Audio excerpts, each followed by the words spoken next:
అప్పుడు కిద్వాయ్ గార్డెన్స్ ఉండింది హైదరాబాద్లో. ఈ జనరేషన్ అంతా తెలియదు, ఇప్పుడు లేదు. భీమ్సింగ్ గారు సాంగ్కి వెళ్తూ ఉంటే ఆయన పెద్ద ఆయన మీ డ్రెస్ ఏంటని అడుగుతున్నారంటే, సరే నాది ఒక ఆరెంజ్ చీర అది ఇచ్చి పంపించాను.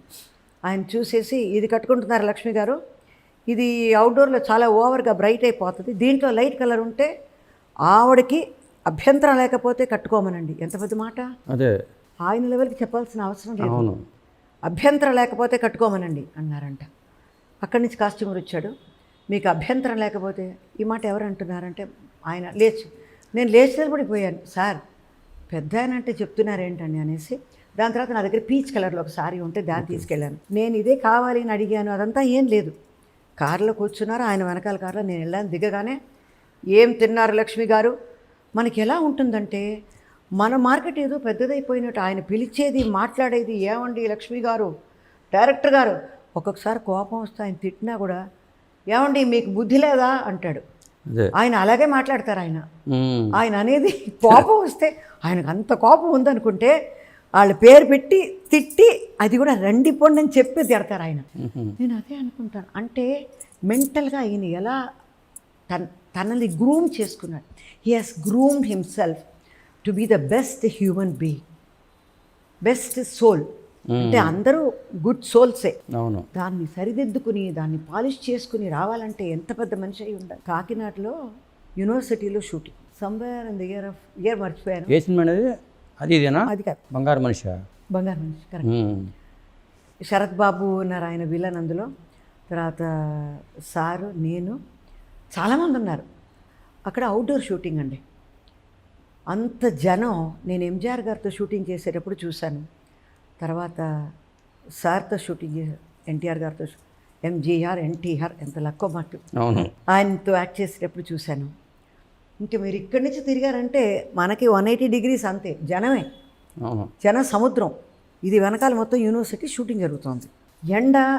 నేను ఎండలో నిలబడ్డాను, గొడుగు పట్టు, ఇదంతా మేము.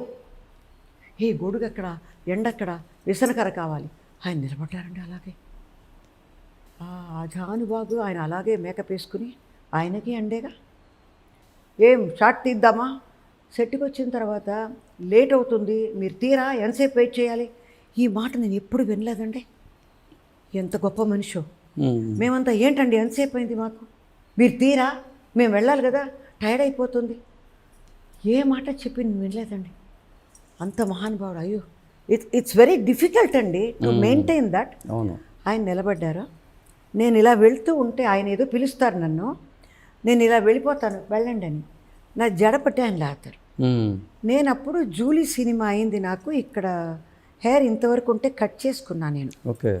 జడ ఆ సినిమాలో కొంచెం పొడుగు కావాలని కింద ఒక ఎక్స్ట్రా ప్యాచ్ పెట్టారు. సార్ అలా నేను వెళ్తూ ఉంటే, it is really funny situation in outdoor అండి.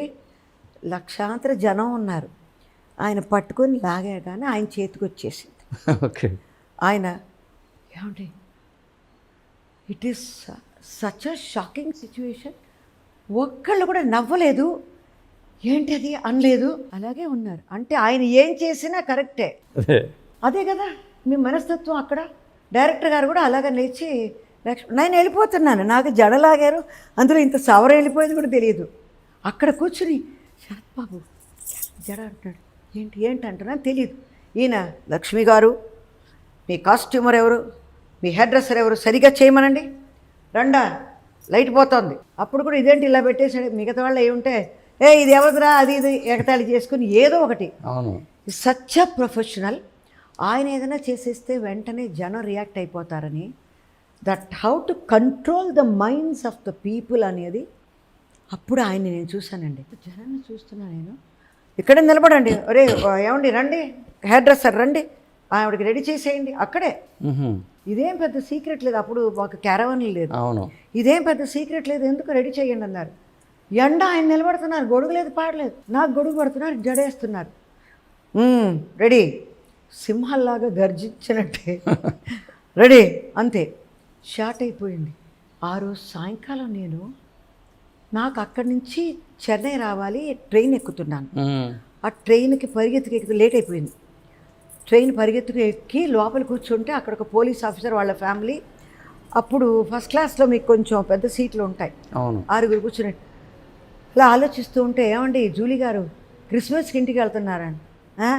క్రిస్మస్కి ఇంటికి వెళ్ళాలి నేను ఎందుకండి క్రిస్మస్కి వెళ్ళాలి, మీరు జూలీ కదా సినిమాలో జూలీ అని. నేను క్రిస్మస్లో మా ఇంట్లో ఏం లేదు, సంక్రాంతికి వెళ్తున్నానని పెట్టుకోండి అని మాట్లాడితే, ఎవరిదండి షూటింగ్ అంటే, without exaggeration I'm telling you, ఆయన పోలీస్ ఆఫీసర్కి ఒక 50 years ఉంటుంది, ఆయన కొడుకు ఒక 20 years అయినా ఉంటుంది, 20-25. ఎన్టీఆర్ గారితో షూటింగ్ అండి, సాంగ్.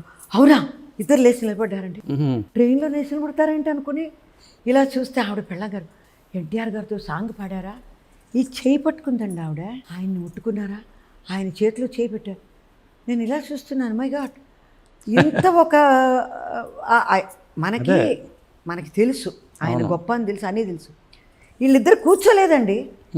ఏంటండి అంటే, మీరు ఎన్టీఆర్ గారు హీరోయిన్ అండి, అన్ని సినిమాలు చేశారు, ఇప్పుడు వేడివేడిగా ఆయనతో డ్యూయట్ పాడేసి వచ్చారు అంటే, ఐ నెవర్ థాట్ పీపుల్కి ఇంత ఒక క్రేజ్. అప్పుడు ఆయనతో మాట్లాడుతున్నాను ఆఫీసర్తో, ఈ క్రేజ్కి కారణం ఏంటండి, ఆయన చెప్పిన మాట ఒకటి నాకు అదే అనిపించింది. ఎన్టీఆర్ గారి దగ్గర, ఆ పెద్ద మనిషి దగ్గర ఒక గంభీరంతో పాటు ఒక కమాండ్ ఉందండి. అవును. ఆ కమాండ్ ఎందుకు వస్తుందంటే సత్యం.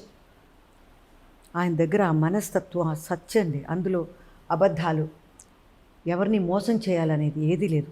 కోపం వస్తే చూపించేస్తారు, ఏదైనా మంచిదే చెయ్యాలి, ఇలాగే ఉండాలి, మనం కష్టపడాలి అంటే అంత కష్టపడి మన ఈ వృద్ధిలో రావాలి.